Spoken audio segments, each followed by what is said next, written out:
भारताचा माजी क्रिकेटपटू अजिंक्य रहाणे नव्या स्पर्धेत खेळताना दिसणार आहे। अजिंक्य आता युरोपियन टी20 प्रीमियर लीग स्पर्धेत खेळताना दिसेल।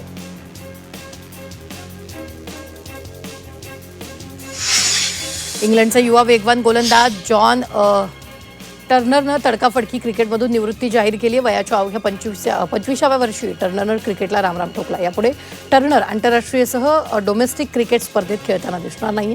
सततच्या होणाऱ्या दुखापतीनं कंटाळून टर्नरनं क्रिकेटमधून निवृत्ती जाहीर केली आहे।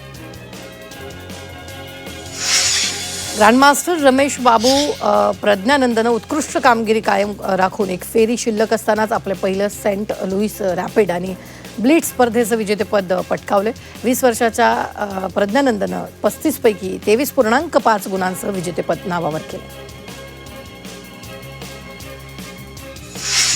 मुंबईच्या उच्च न्यायालयानं मुंबई विद्यापीठाशी संलग्नतेच्या अडचणीत असलेल्या 16 विधी महाविद्यालयांना प्रतिसाद दिलाय। प्राचार्य आणि प्राध्यापकाची भरती प्रक्रिया राबवण्याच्या अटीवर महाविद्यालयांना संलग्नता आणि 100% प्रवेश क्षमतेनुसार प्रवेश देण्यास सशर्त परवानगी देण्यात आली। दूरस्थ आणि ऑनलाईन पद्धतीने 4 वर्षाची पदवी पूर्ण करणाऱ्या विद्यार्थ्यांना आता 1 वर्षात पदव्युत्तर शिक्षण पूर्ण करता येणार आहे। यूजीसीनं याबाबत मान्यता दिल्यानं महाराष्ट्रासह देशभरातील हजारो विद्यार्थ्यांचे 1 वर्ष वाचणार आहे। या निर्णयाचा दूरस्थ आणि ऑनलाईन शिक्षण घेणाऱ्या विद्यार्थ्यांना मोठा फायदा होणार आहे।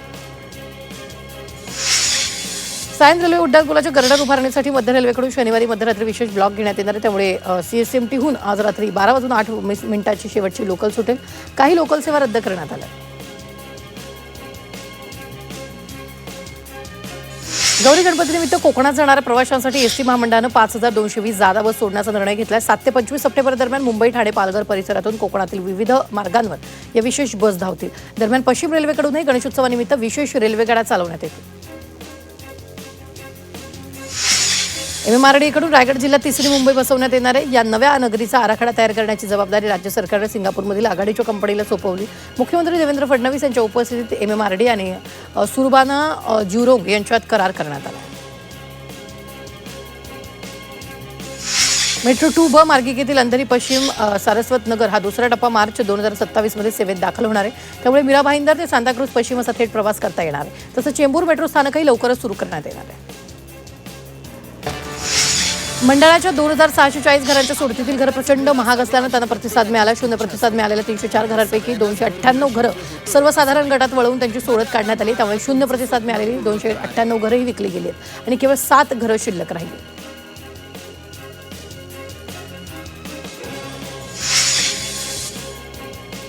कांदा, एलपीजी आणि खाद्यतेलाच्या दरवाढीमुळे जुलैमध्ये घरगुती शाकाहारी थाळींचा खर्च 2% वाढला आहे। जूनमधील 28.4 रुपयांवरून जुलैमध्ये तो 29.1 रुपयांवर पोहोचला असून 7 महिन्यातील उच्चांकी पातळी। कांद्याच्या दरात 23% वाढ झाली आहे।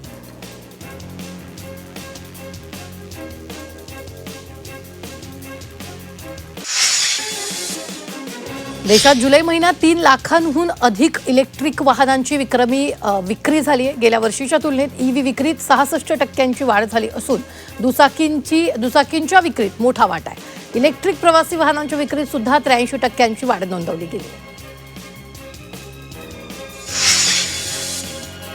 मुंबईच्या बेस्टला जाहिरातींमधून गेल्या 2 आर्थिक वर्षात 114 कोटी 13 लाख रुपयांचं उत्पन्न मिळालंय। बस थांबे, आगार आणि डिजिटल फलकांवरील जाहिरातींमधून हा महसूल मिळालाय। मात्र बेस्टचा संचित तोटा सुमारे 4000 कोटींवर पोहोचल्यानं आर्थिक आव्हानं कायम आहेत। पर्यावरणपूरक गणेशोत्सवासाठी मुंबई महापालिकेनं आतापर्यंत 620 टन शाडू मातीचं वितरण केलं। यंदा हा आकडा 1000 टनांवर जाण्याची अपेक्षा आहे। तसंच 25400 लिटर नैसर्गिक रंग उपलब्ध करून देण्यात येणार असून पर्यावरणपूरक गणेश मूर्तींसाठी महापालिकेचे प्रयत्न सुरू आहेत। मुंबई उच्च न्यायालयानं पुन्हा एकदा अन्न औषध प्रशासनावर टीका केली। तुम्ही तुमची धोरणं आक्रमकपणे राबवण्याच्या नादात थेट परवाना रद्द करण्याची कारवाई करत आहात असं म्हणत न्यायालयानं टीका केली आहे। तसंच अशा कारवाई मागील कारणं स्पष्ट करण्याचे आदेश एफडीएला देण्यात आले। गडचिरोली जिल्ह्यातील प्रस्तावित स्टील प्रकल्प आणि MIDC साठीच्या भूमी अधिग्रहणाच्या वादानं आता उग्र रूप धारण केलंय। ड्रोन सर्वेक्षणासाठी आलेल्या कर्मचाऱ्यांना रोखून धरल्याप्रकरणी चामोर्शी तालुक्यातील 7 शेतकऱ्यांवर गुन्हे दाखल केले। त्यामुळे संतप्त झालेल्या शेकडो शेतकऱ्यांनी आष्टी पोलीस ठाण्यावर धडक देत जोरदार घेराव घातला।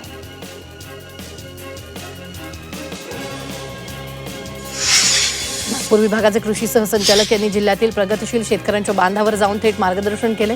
यावेळी त्यांनी लाखनी तालुक्यातील पळसगाव आणि खराशी येथील शेतशिवाराला भेट देत DSR पद्धतीनं करण्यात आलेल्या धान पिकाच्या पेरणीची पाहणी केली।